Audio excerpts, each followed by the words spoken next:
I think, yeah, this is perfect.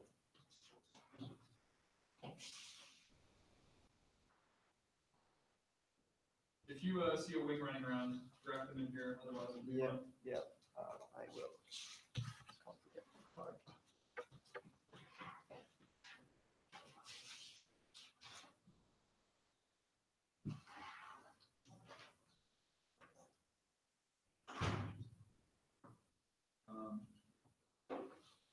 I'll give us a minute in case Louis shows up. Okay, and then do you also want the names of? Yeah, we'll do that now. So in OG, we have Sean Spicer as the Spice of Life. You do indeed. First, Speaking first. Pierce, All right. and then Omar. All right. You said speaking second was Omar? Yes. I have written down that the second speaker is Christian Jensen. We had some interesting troubles around registration. Yeah, so there's no Christian. Yeah. Okay. Opening opposition Bonaparte B. No, sorry. You'll say speak first. Okay. And second? Medicare. Great. Thank you. Closing government also. Anna speaking first. Okay. And second is Gus. Okay. Jönköping A. Wait. Okay. And second? Yes. Yeah. All right. Give us another 30 seconds from start.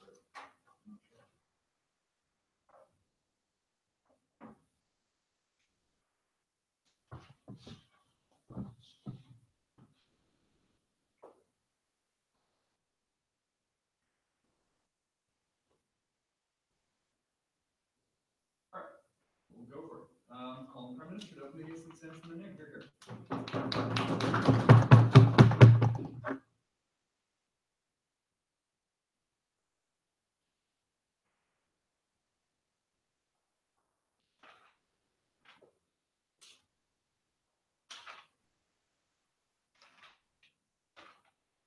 Call it a social contract. Call it whatever the hell you want. But in Western liberal democracies, we have a principle. It's that rights are counterbalanced with responsibilities. When you're tasked with something, you get an additional right, and vice versa. That's why we're passing this motion today. Not only because of the practicals, but because that's the moral principles we adhere to in Western liberal democracies. Now, it won't be a shocker when I tell you we're setting this in Western liberal democracies. And the way we want this to work is essentially the same way that childcare for a kid after a divorce happens today. So, you are supposed to take care of your elder, of your father, of your mother. If you do not, the state steps in and takes care of them. But then the state is able to sort of pursue you in court later to pay for that financially, in the same way that it happens in a divorce. Now, of course, we're not going to be unreasonable. Like, we're going to say that you are allowed to get exemptions to this if you were like abused by your parents, or if your parents didn't treat you well. And we can do that through the courts or through a board. That's not the most important point. The last thing is just to clarify, in terms of what it means to be financially and psychologically well taken care of, this is going to work similarly to how it does with child services. So today you have people who will go around to houses and check on children, or who are at the beck and call of someone who makes a report, and then they make like a social worker's evaluation. We think it'll work similarly here. If you're proven not to be a competent son or daughter, then we take the parent and put them in a state home. Lastly, if you can't pay the money just because your income isn't high enough, there'll also be an exception there. Any questions on that model? Good.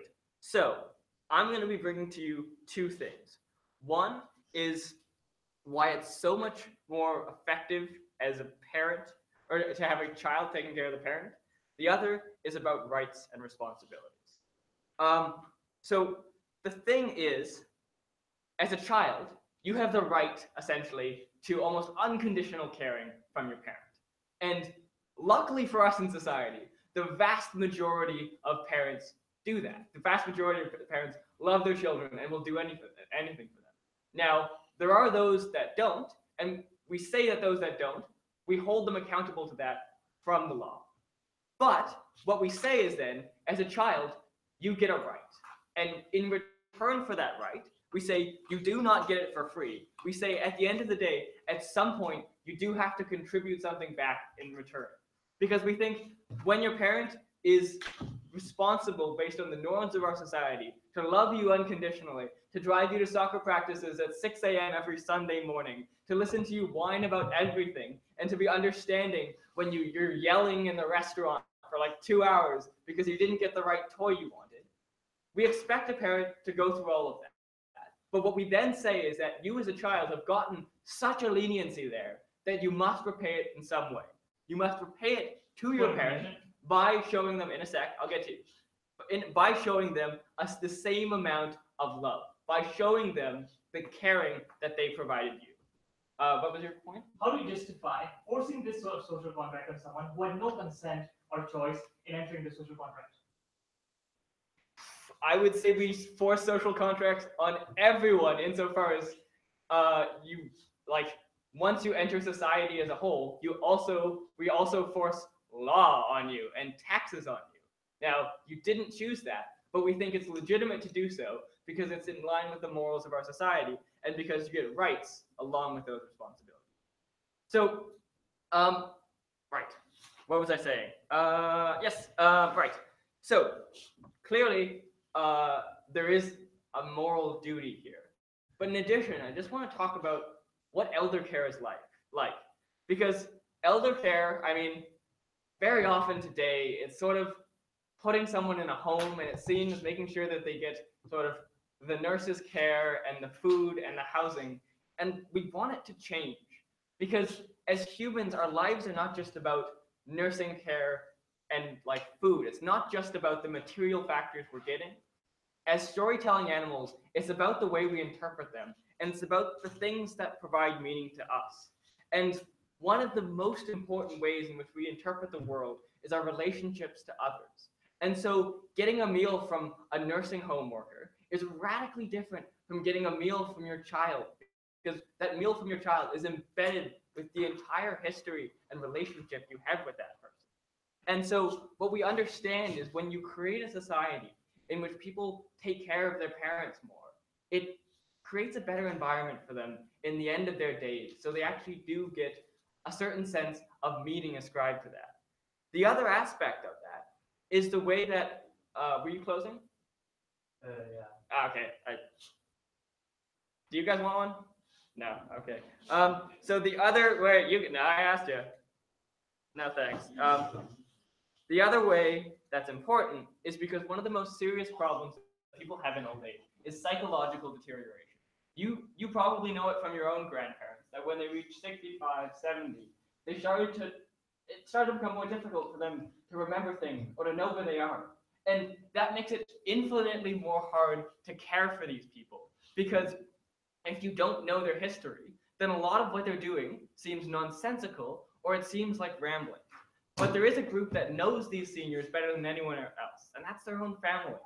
And when we create that link and when we create these children caring for them, they'll be able to deal much better with the things that these parents have, like dementia, like memory loss, or like cerebral palsy, because they'll be able to interpret the things that to everyone else seems meaningless.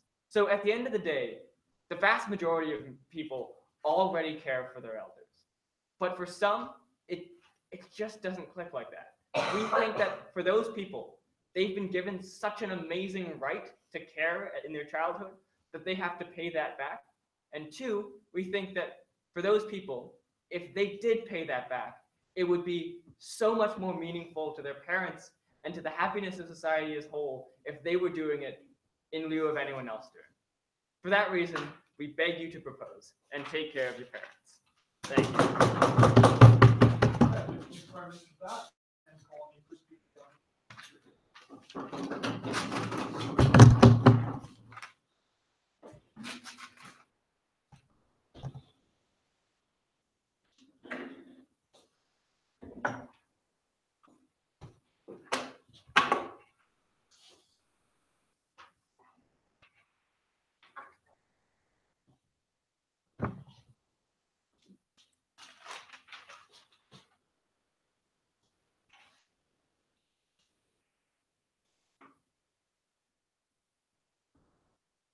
Thank you. So what I'm going to do is I'm going to set some context in this debate, and then I'm going to first explain why we don't agree with the principle, but mainly we will explain why it doesn't work. I read all these memes on the internet that non-consequentialist argumentation is shit nowadays, so we'll focus on that, right? So that's what I'm going to do. Let's start with a comparative, right? We want to state very clearly that the alternative situation that we see is that the state takes care of parents that can't take care of themselves, right? We do not necessarily believe that all Western liberal democracies have the optimal systems in place, but for example, in the Netherlands, it's obliged that people at a young age already pay towards their pension, so their pension is on the long term paid out of their own funds. This system works very good and doesn't put very much financial pressure on the system, so we believe systems like this are workable and are comparable to this situation, which we'll explain later, right? Then 2 points of extraneous rebuttal, right? So what they basically say is that kids of parents can give extra care because they have a sort of emotional connection to their parents, right?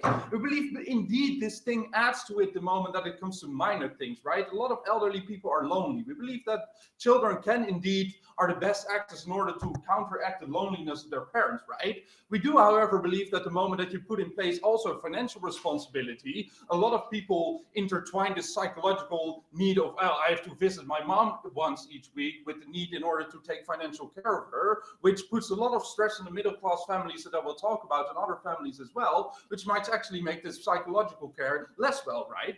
And then he also talks about very strong points like people with Alzheimer's, right? I don't think you really understand how bad Alzheimer's really is, and that people that actually have Alzheimer's are really the best treated by professional care, right? Because they see patients with Alzheimer's the entire day. They know how this entire thing works, right? If you are very emotionally attached to a person, that person suddenly develops Alzheimer's, it just seems like this person is suddenly not the person you're knowing anymore, which first of all leads to a lot of emotional stress added to this, but second of all, you don't really know how to counteract this and how to do this. The idea that you know how to treat Alzheimer's because you know who this person was 30 years ago is simply ludicrous, right? We also, this might make the situation even worse because some people might interpret this idea that you have to take your parents with Alzheimer's into your own house in order to take care of them there, right? I believe that if such an extreme situation occurs, people are actually much better off in nursing homes, which are presented in our day society as terrible places to be, but in the Netherlands and in Sweden and most Western liberal democracies are still quite livable places, and especially better if you have to deal with something extreme as Alzheimer's, right? So, first about the principle, very shortly, right? They say there's some kind of social contracts and your parents took very well care of you. 2 points against this. First of all, I never asked my parents to be born, right? And then he says, yeah, but I have done a good job. We do not necessarily believe that all parents do a good job, right? There are some parents who do an obviously terrible job, but there are some people who just are not very emotionally invested to their kids and don't really do what they want, right? Or really take care of them very well because they're not too interested. It doesn't necessarily make you the relationship abusive or anything that you can prove in front of a judge. We believe that if you had mediocre parents, it doesn't necessarily oblige you in any meaningful sense in order to take care of them in a later stage in life just because proposition has asserted that these people have always taken good care of you. We simply don't know that. And that's also the crucial difference why parents do have to take care of their children, right? If you don't want to take care of your children, then don't have children. We have systems in place in order to prevent that. I hope you all know about this. But yeah, that's possible. And so we believe that's a radically different situation. Right. So on to the practicalities. What will actually happen, right? What we see is that there are basically 3 actors in this debate that are recognized by proposition. First of all, we believe there's rich people. There's not much of a problem there. They're rich anyway, so they can take care of their parents. Then they say there are people whose income is so low that they can't bear this financial responsibility, so we'll compensate them. Right, sure.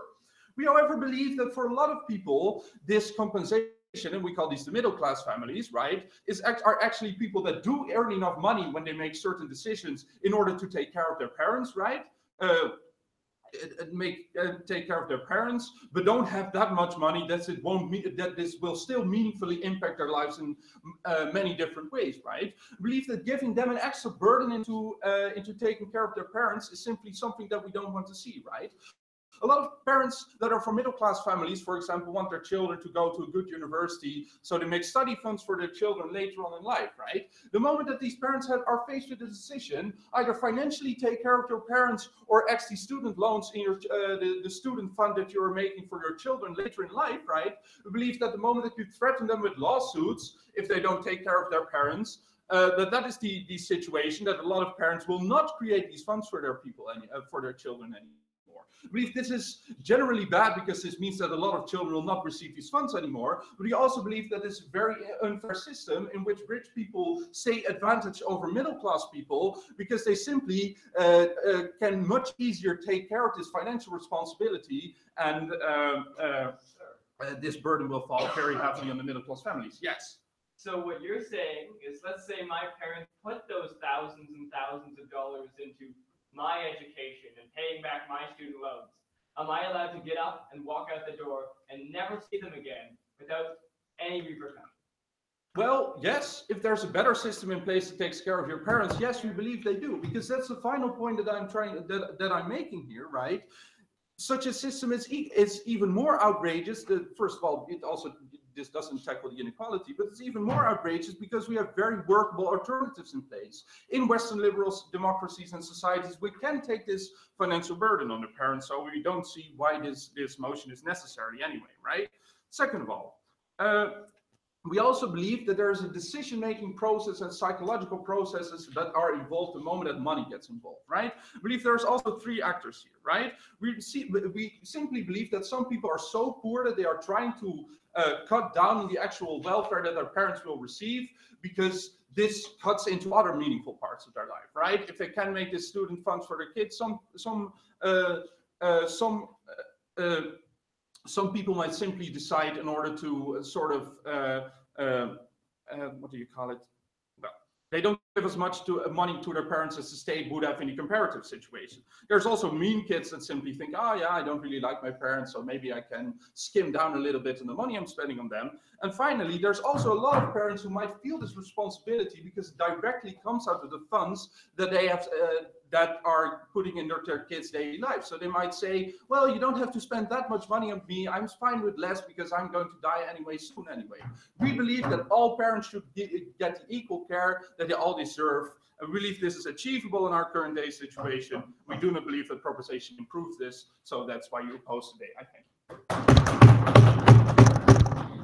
Thank you, the opposition for that. Thank you, all the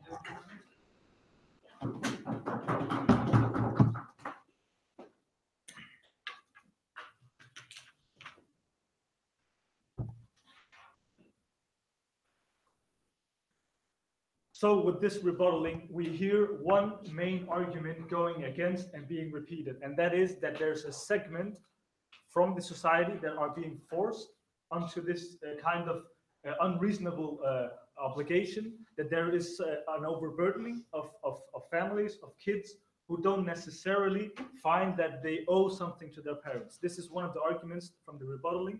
And to cite the exact words, actually, for anyone who has had mediocre parents was the words used.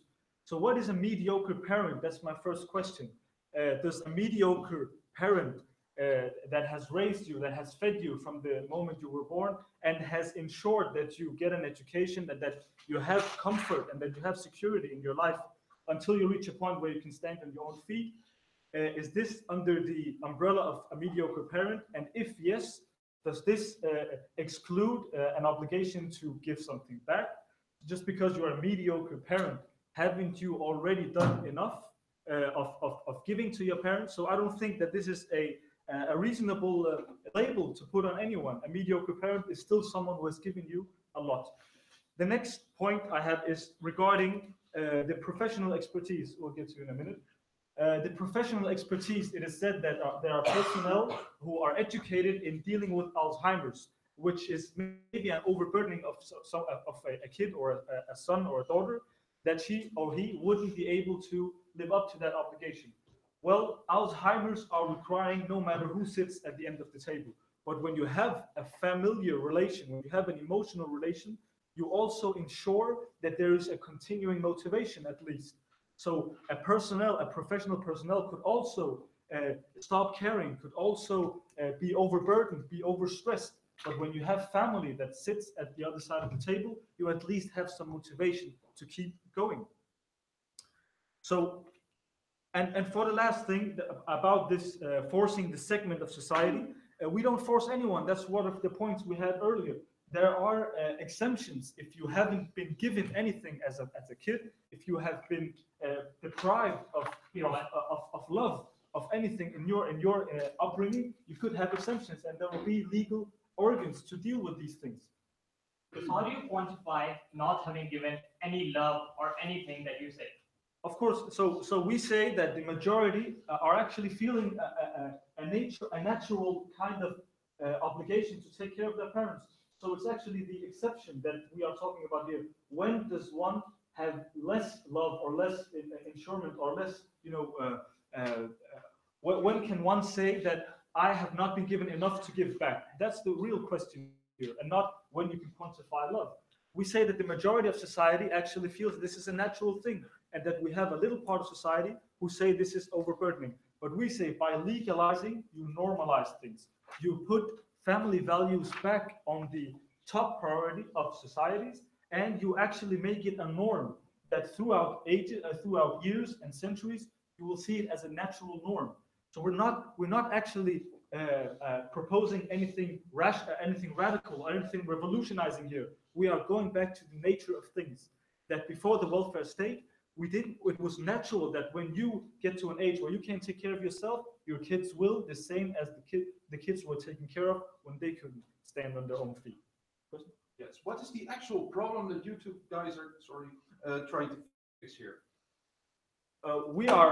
I think that the opposition is obliged to answer this. We are, as mentioned, we are not doing anything radical here. We're not doing anything revolutionizing.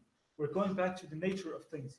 So we are just saying that the same structure we have for childcare, the same we will put in place for elder care. And this is actually something that we find very rational and very natural for the cause of things.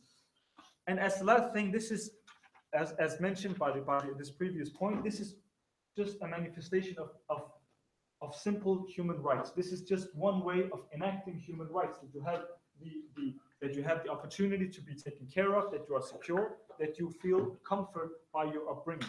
And this is why we support or we engage everyone to support us in this proposition, because we don't put labels on parents, and when you are not entitled to get something back, we say everyone is entitled, and overburdening could also happen on a society. So there's an argument that you overburden family members who have other families. Well, this could also be an overburdening society. So how could you argue that for a family that has a parent, that this could be an overburdening, while for society as a whole to take care of all parents, no matter how optimal the alternative is, we say that this is following the nature of things. This is how family values are reenacted in society, and for a better future. And this was my last word. Thank you for listening. Thank you very much for that. Now we'll discuss the proposition.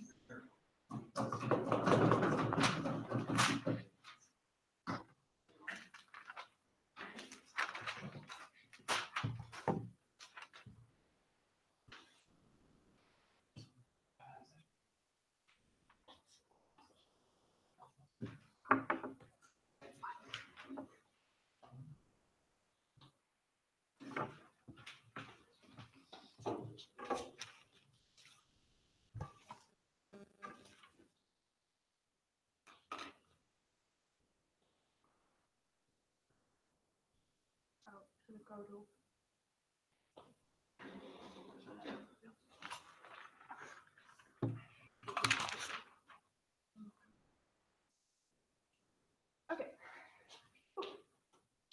Thank you. So in order to win this debate, proposition needs to prove two things. First of all, they need to prove that a personal burden, so only to your own parents and not to society as a whole, is the most important burden in society and also in this debate. Second of all, they have to prove that this burden is actually efficient and will help more people than it harms. They fail in these two things. What am I going to explain in my speech? I'm going to give a little bit more explanation as to why it's more efficient when people pay taxes back to the system instead of actually paying personally towards their parents. I'm also going to explain why actually these taxes that people pay towards society as a whole will become less the moment that we actually induce this kind of obligation.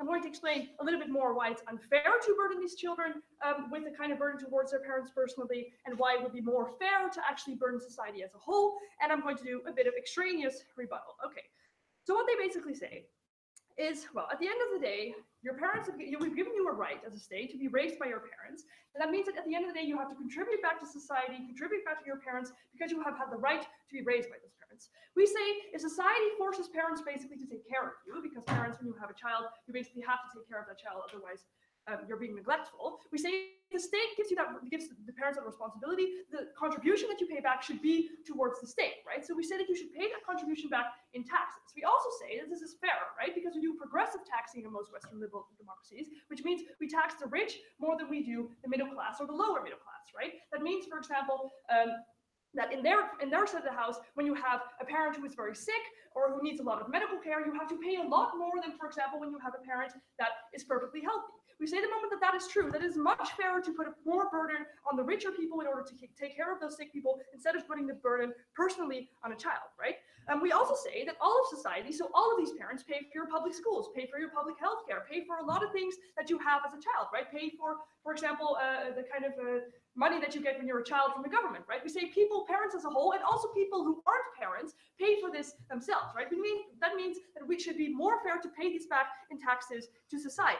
We also say, they say, and then they give the second argument as to why it's like more efficient or more important to have a personal burden. That's getting a meal from a child is much more beautiful. You know, you feel a personal connection. It's better to be personal with your parents. We say, first of all, we think it's worth a lot less to these parents the moment that they know that it's an obligation, right? The moment that you know that the only reason your child is taking care of you is because the state is forcing them to do so, it already feels a lot less like an actual act of love, right? If they already admit on their side of the house that most families do this already through an actual, genuine act of love, we say this is much purer and much better for a lot more families and gives them a much better feeling than if you do this like an as an obligation, right? Second of all, I say most people don't have time for actual care, right? So we think we're just going to have people paying, for example, for their parents to be in nursing homes, for example, because we say most people have a job and kids and can't actually put food on their parents' table, right? They also say people know better. Jos has already reacted to this. We think that medical professionals and just nursing homes in themselves are much better, but we also say that the state is much better in actually reallocating this money towards people who need it more. For example, people who are sicker, who are at home because they couldn't work that much when they were younger. We say the state is much better at reallocating this money towards people who need it.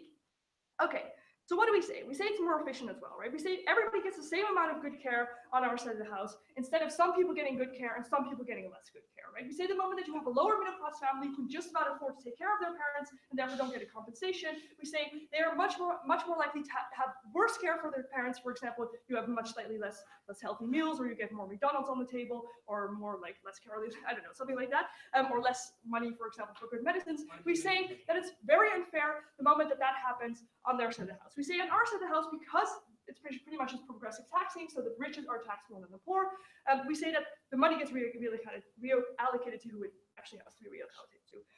So second of all, why are the taxes, like the contribution, the tax system why is it going to become less the moment that you do this? We say if you make everyone take care of their parents, you'll have to lower the taxes towards rich people and like the normal like income taxes, right? Why?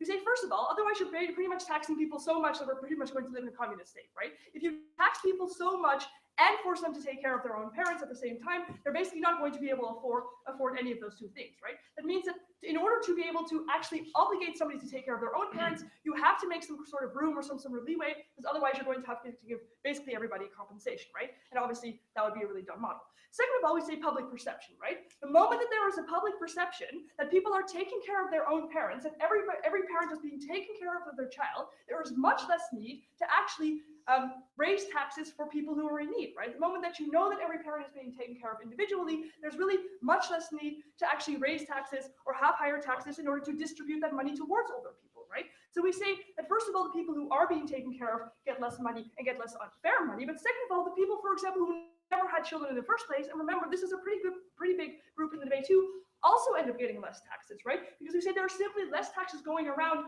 for people, for pensions, for old people, etc. We say these people get screwed over in the system as well, and we find that very harmful as well. Closing, a POI. If the taxes are going to be lowered, as you explained, how on earth is this going to lead to this communist state that you were envisioning a couple of moments ago? Well, I just explained the communist state is only going to appear when we don't lower taxes. That's why the taxes are going to be lowered, because obviously we're not going to live in a communist state. Okay, so outside of all this efficiency stuff, why is it simply just unfair? So Jos already explains, first of all, you don't choose to have your parents, right? We say parents make a conscious choice to have a child. They make a conscious choice to raise that child and love that child, etc. And we say, children do not make this choice. We also say, for example, that there are people who don't have that good relationships with their parents, but aren't necessarily abused by their parents. We say people who have maybe much more of a cold relationship, not much more of a loving relationship, etc. But we also say that the state has much more of a duty towards parents than children do, right? We say the state does a couple of things that make sure that they have much more of a duty towards all of these people than children do. We say they enforce laws on their citizens that these citizens may have never voted for, right? Things that that maybe were put into place before they were born that can no longer be changed, like the Constitution. We say, for example, they often have, for example, the military duty, right? For example, you have to go into the military for a couple of years. A lot of Western liberal democracies do this as well. So they put certain duties upon their citizens, right? Third of all, they tax their citizens, right? And we say taxes aren't going to completely disappear at the end of the debate, probably. They are going to be lowered, but not completely disappear. And especially if this motion is entered now, people have already paid taxes to the state for a long amount of time, right? We say those people deserve the care from the state much more than they deserve care from the children, simply because they have been paying taxes all of their lives to the state. So we say that because the state also represents all of these citizens as a whole, we say they have much more of a duty to actually pay back these citizens and take care of these citizens. So we explain to you that, first of all, more people are going to be taken care of better on our side of the house. We explain to you why it's actually going to get much worse on this side of the house, both individual and as a whole, and for people who have parents, and for the middle-class families who are the children. Therefore, please vote opening opposition.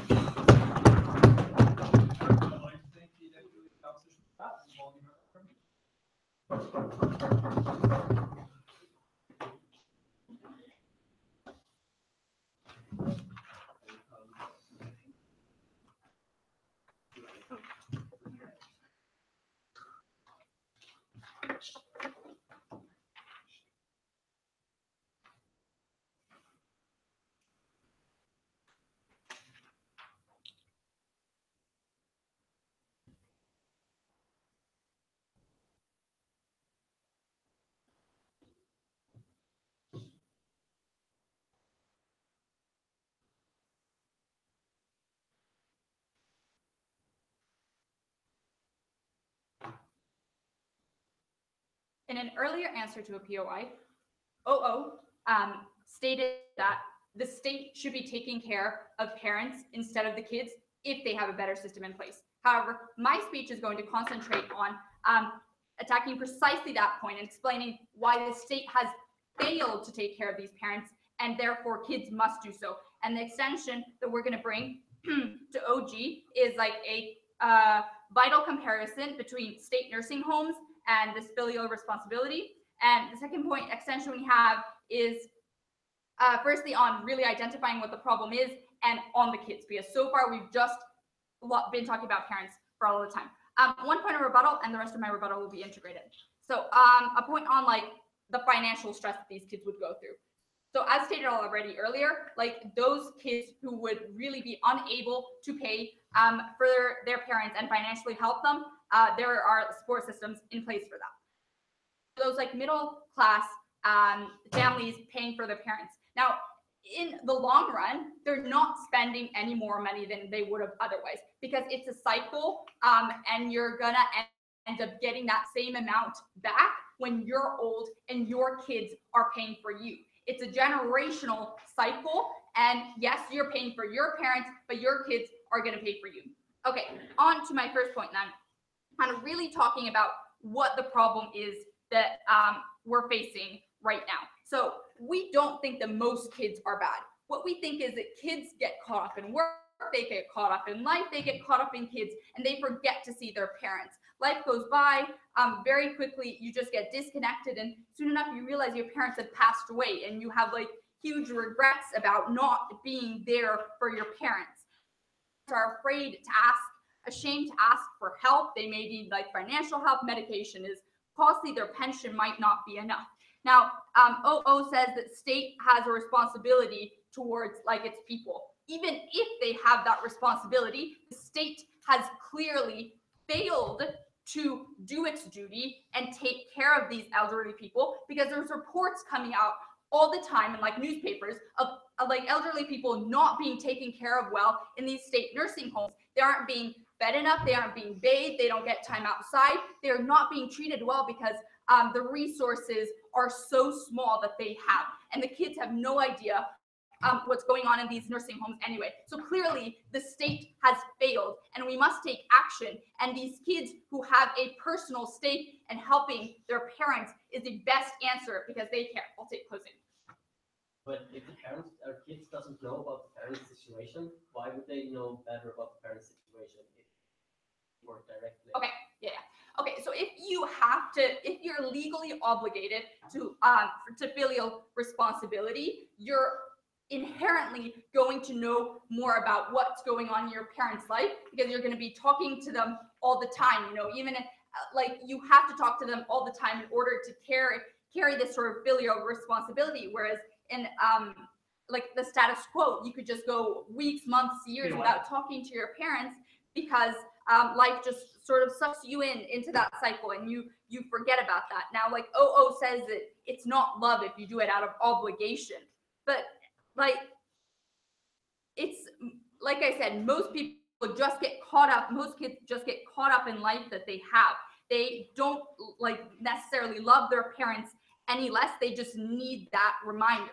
And just as an example, like, there are a lot of cultures already that culturally have that necessity for kids to take care of parents. And it doesn't mean in these areas that those kids don't love their parents anymore just because they have that cultural obligation. They may love their parents even more because they've grown up with this constant reminder of, hey, parents are really important. I have to respect them.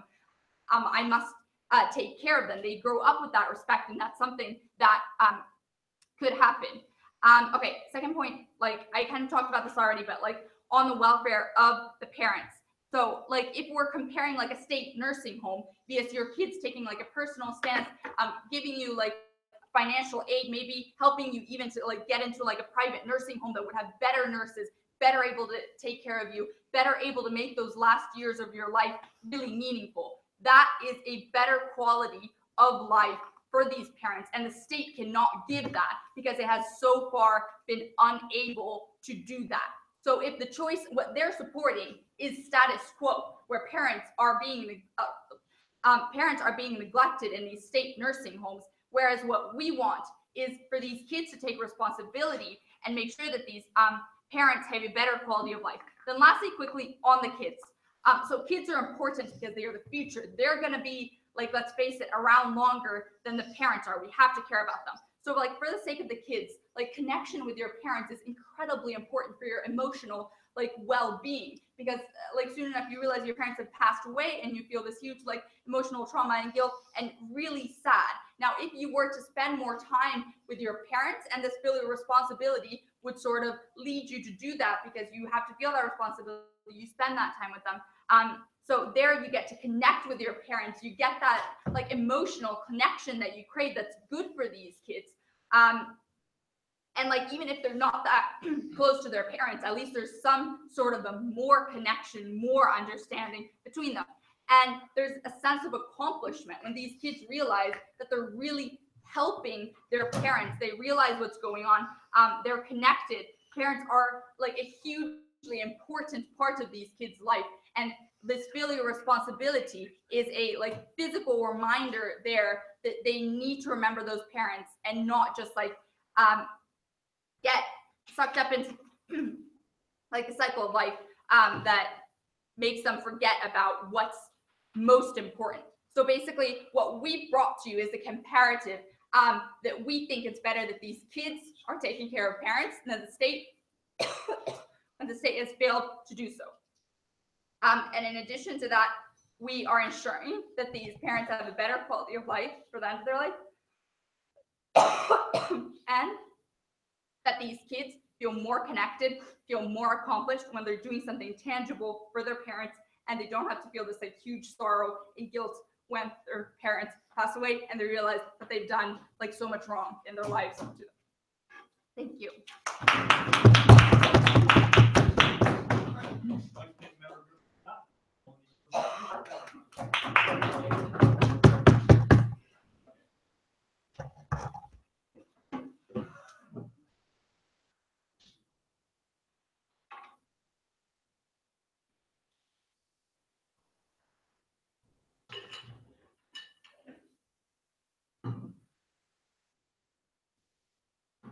Ladies and gentlemen, it is unacceptable to force an individual into a social contract that they literally can't have any say in. This is the stance that closing opposition is going with.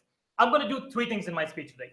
Firstly, I'm going to do some unfinished rebuttal from opening government. Secondly, some rebuttal for closing government. And lastly, we're going to bring you two substantive points, which is more principled analysis into why it's wrong to force people into a social contract. And secondly, more extension into the arguments brought up by why the current system, why the status quo is actually very much working, and why, comparatively speaking, why it will be worse if their policy is enforced today, right? So let's go into some rebuttal on their side, right? What are the arguments that that opening brought to you today? They tell you that people have the rights and responsibility, a moral responsibility, especially kids, if they're pampered by if they're very much pampered by their parents.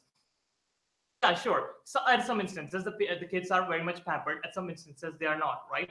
So how exactly are you sort of like justifying this justifying this set of sort of monetary set that you're giving to the amount of care that they might or might not have, that they might have gotten at like a different levels? So how exactly are you justifying the different levels of care given to a fixed rate of monetary sum that you might or might not give? So you have not really given us any mechanism for that, any specific mechanism for that. Secondly, the arguments that they brought up, the other argument was that it's going to normalize this good system. No, thank you. It's going to normalize this good system that we bring in, and to which opening opposition actually responded by saying that, hey, the current system actually works very well, to which they didn't really bring in. But to add more to this normalization factor, right? You need to actually prove the first point, which is how exactly is this normalizing of your model going to be better for anything else? It's going to be better than any of the things that opening opposition might have brought up. Now, to some rebuttal to what closing government has brought in, right? They tell you that state has failed to take care of the parents, and therefore the responsibility sort of lies within the children.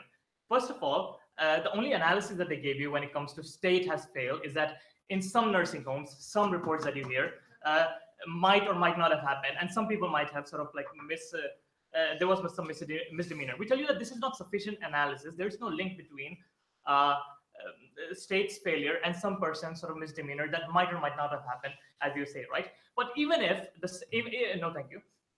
But even if the state might have failed to provide for the parents, there is no sort of like link that you have provided. Hey, if state has failed, then why exactly should another individual or children should provide for them? So where's the link between these two? We ask you. You have not provided any, right? Secondly, they give some sort of like very vague analysis into or vague points about why kids are important and are the future.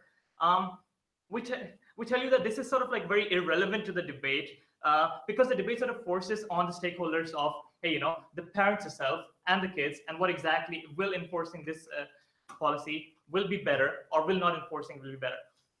So moving on into the principal argument of why it's bad to force someone in a social contract, right? Why it's very much unjustified. We tell you, so we try to bring it up in our very first POI, and the response we got is that it is sort of like people usually get into a social contract. So the difference between that social contract is that you have a chance to overturn it, you have a chance to back away from it, you have a chance to democratically sort of like change it, right?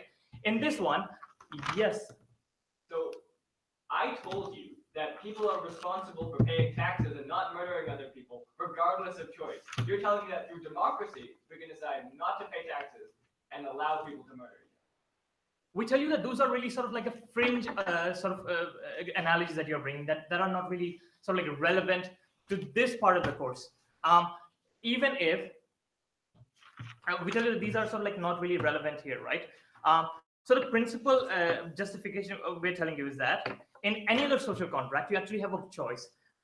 You actually have, you're given a choice to actually have a say in that sort of like any other social contract, whether it's taxes, whether it's the amount of taxes that you're bringing, or whether it's, or whether the punishment for any crime that you're committing, or any of those things, right? People actually have representatives and stuff. In this case, as opening government has brought up, you children don't really have a choice when it comes to them bringing into this world, right? So it is fundamentally sort of immoral to sort of like force this social contract, force this responsibility on this child, because they have had no chances to sort of like justify him, you know, on the mechanisms of how much exactly is the monetary sum that you're going to give. They have no choices into whether they want to pay it or not. They have no choices into any of the conversation, because as soon as they're born, this legal responsibility has been forced into them by their parents, right? So we tell you that in terms of the level of justice, this is not really sort of like equivalent. So that's sort of like false away. Secondly, on the extension of why the current system, why the status quo is actually working pretty fine, and why their system will sort of like worsen it, we tell you that right now, when children, or many of them, do take care of their parents, they do it out of choice, they do it out of love, and the only ones that sort of like don't do this, either don't do it because they have been severely abused, or they just don't want to do it because they make this choice of not wanting to do it, right? So, or even on that, right, their mechanism doesn't really provide us of, hey, you know, how are you going to exempt, how are you going to make sure that the children has been abused psychologically later on? What if everyone sort of claims that, hey, you know, I was abused, can I get an exemption? So where's your analysis on that?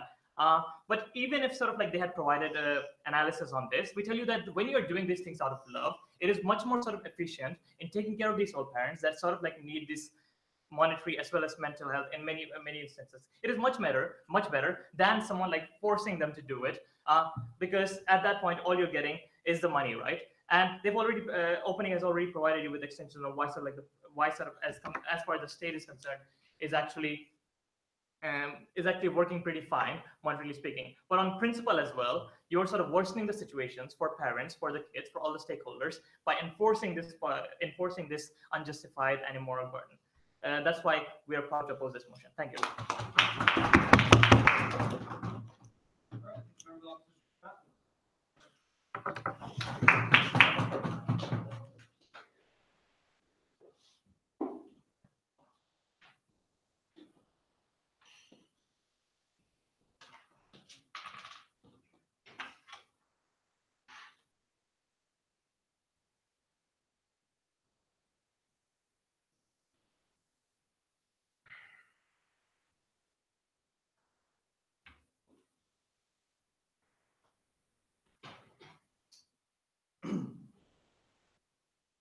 Ladies and gentlemen, I want you to take a look back.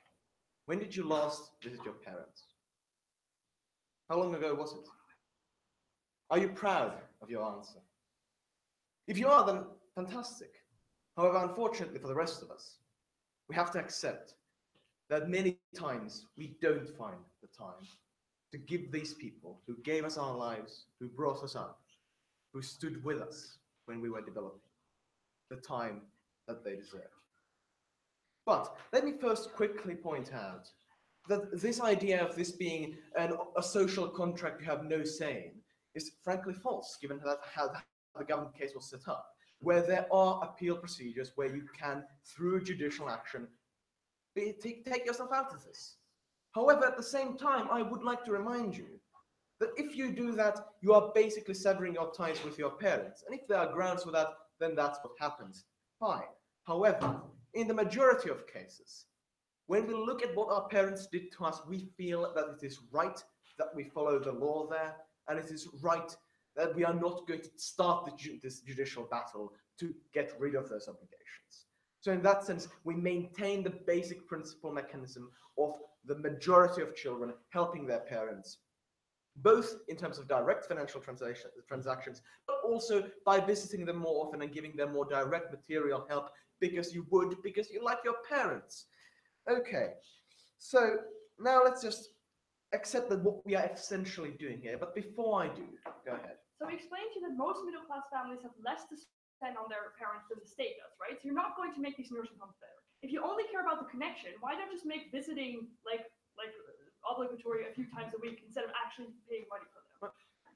Look, already we have the existing pension systems. Nobody's scrapping these as it is.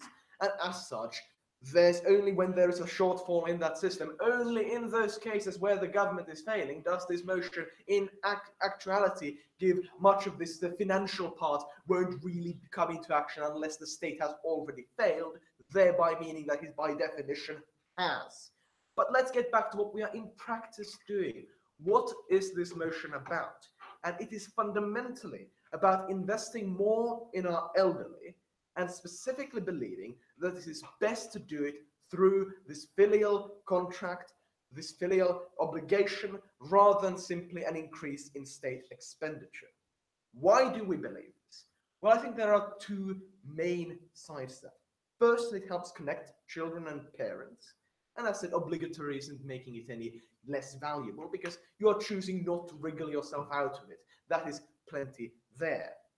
And second of all, because a state system will always have its problems. When you are making a central system, it won't work in every case. No, thank you. And really, if we are looking at what each of the teams have brought into this debate so far, we have gotten the basic analysis from the opening about how we are in general just how parents need to be helped more, and that's a very valid principal point there. And we have also gotten a solid enough mechanism on exactly how this is going to be done, though some of that was challenged by the opening opposition. Now, in the closing half, we have provided more detailed analysis on how exactly the state is failing, and we have demonstrated that indeed it has to be failing, at least in some circumstances, otherwise this motion wouldn't do anything. And second of all, we have demonstrated, and this is a very important part of the reason, and in fact what takes us over the opening, is the fact that we have demonstrated the connection between the children and the parents and how that creates a more fulfilling life, especially for the parents, but also for the children. Because that connection between loved ones does improve people's quality of life, and that way we can get a very concrete benefit that has been uniquely demonstrated by the closing government. Closing opposition has launched an assault on all sorts of things, but their primary idea was that this social contract was somehow inevitable and it was somehow immoral, but that has been taken down quite quickly by simply demonstrating that, hey, if there are any reasonable grounds for you wanting to get out of it, you can. If you want to go through that battle and you want to sever those ties, then you can. And that is basically the closing opposition case more or less dismantled, adding yet more credit for the closing opposition, justifying why we should win this debate. Now, so let us just remember, we are investing more in our elderly. Why do we have to do that? That has been given to us by the opening government. But why do we have to do it this way? That has been given by the closing government. And that contribution is absolutely critical if the government case in general is going to be sufficient to demonstrate that this is an appropriate course of action. Not only do we have to demonstrate that there is a need for further investment, but we also need to demonstrate why this is the specific way we must do it, and that is precisely the contribution of the closing over the opening, in addition to basically taking over the CO case, no problem. So those are the credits with which we stand here, as I am preparing to wrap up this debate. I think how much time do I have? 5:47. Oh, 5:47. Okay, excellent. In that case, let's just see if I can find any odd points to perhaps give an odd point of rebuttal.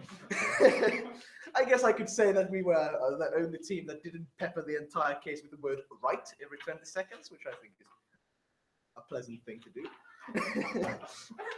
And actually, I think I'm going to leave it at that. Let's meet our parents, let's help our system, and let's vote closing propaganda.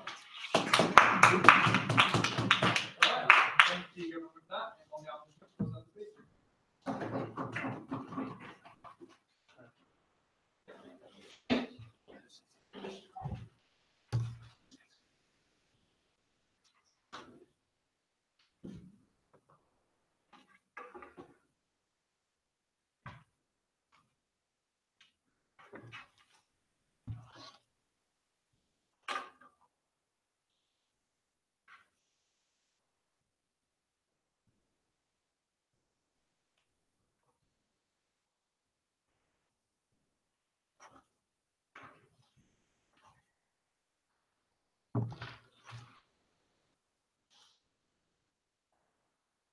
Members of the parliament, I think there's been two very clear themes of this debate, and that is a government side saying that this proposal will do more good than harm, and opposition that say that this will make more harm than it will provide good. One thing that we agree on is that there are both sides states that there are bad things fine with this. For instance, it will be a financial burden for the children, and as previous speakers has mentioned, it will may also reduce the children's want to help their parents, as the state is forcing them to do so. And one interesting thing that the government mentioning in their speech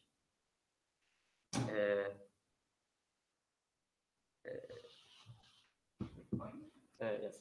Wouldn't you agree that it's not often that children don't help their parents just because they don't want to, but it's that the parents are too ashamed to let the kids help them?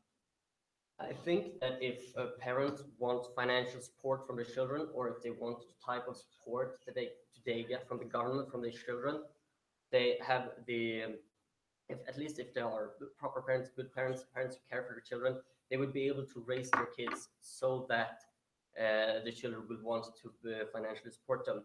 If they do not want that type of support, they will raise their children into basically knowing that parents want to take care of themselves.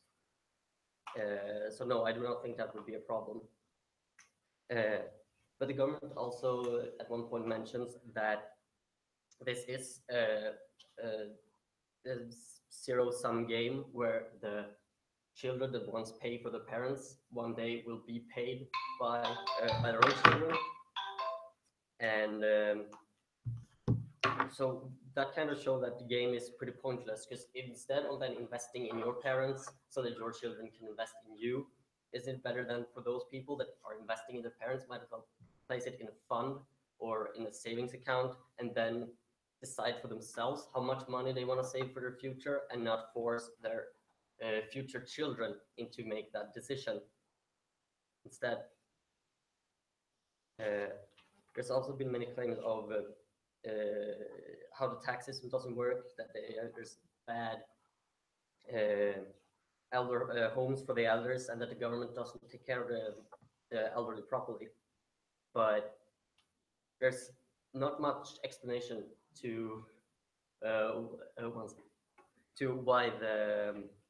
why the children would be better to take care of their elders. Yes. Before making it too technical, for you, in about 30, 50 years into the future, would you be comfortable with the idea of nothing facilitates that your child comes to see you? Would you be comfortable with the idea of not seeing your child after taking care of him for so many years? I would be extremely disappointed, and I would probably very sad, yes. But hopefully I have raised my kid well enough, and I have treated my kid in a way so that my kid will love me enough to want to visit me.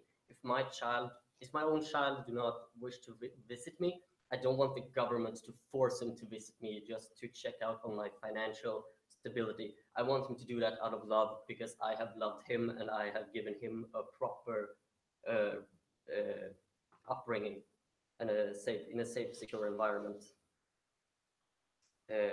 So basically, if we're going to look at this as a way for children to be forced to visit their parents,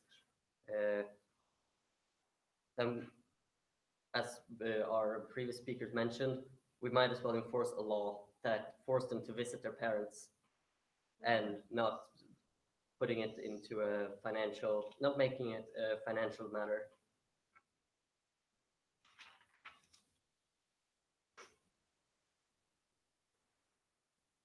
And as my previous speaker mentioned, the children have no saying in this. It's not their choice or the circumstances that the parents has put them in, and therefore to forcing them to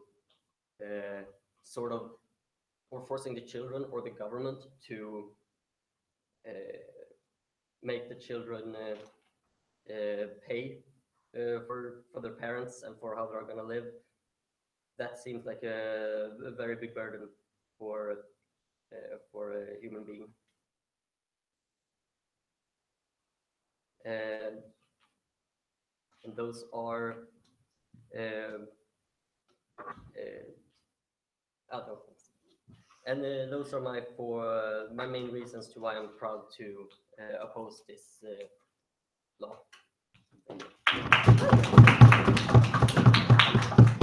All right, thanks everyone. You get out of so I can chat with myself here.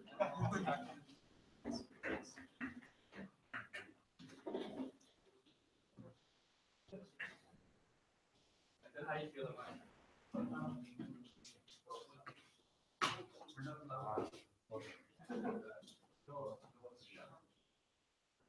Yeah.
When I closed the stream, I was like, oh, we don't have one here. The judges could be like, Challenge myself, yeah. But then This I is heard being streamed. it's still being streamed.